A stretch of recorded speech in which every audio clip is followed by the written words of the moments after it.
Rien. On pourrait s'arrêter là, rien. C'est le grand vide.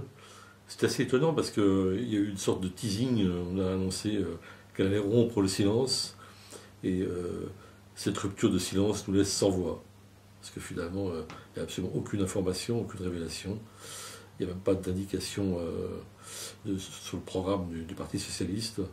Il y a même deux, trois petites choses qui sont inquiétantes parce que quand on entend, on la lit se féliciter de ce qui s'est passé en Irlande et en Grèce, c'est quand même les salariés, les classes moyennes et pauvres qui trinquent dans cette affaire.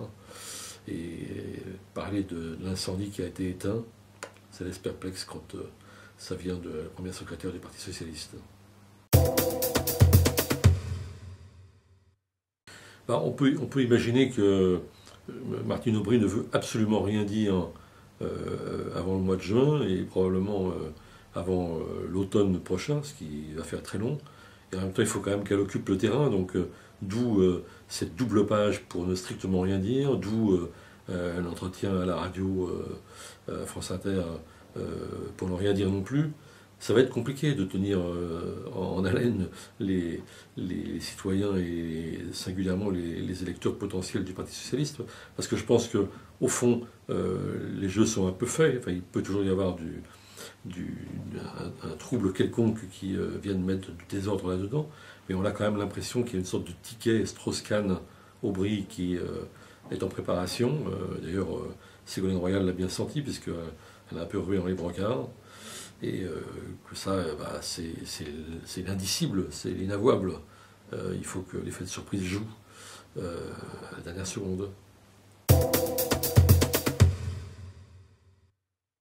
Oui, alors je reviens quand même cette semaine sur ce flot d'informations pour faire presque un peu amende honorable, parce que j'ai été très sévère là-dessus la semaine dernière en disant il n'y a rien. Bon, je maintiens que fondamentalement, il n'y a rien de bouleversant et que les grandes lignes des relations internationales, les rapports de force, ce que pense chacun de chacun, etc., on le sait, on le savait, et ça n'apporte pas grand-chose de ce point de vue.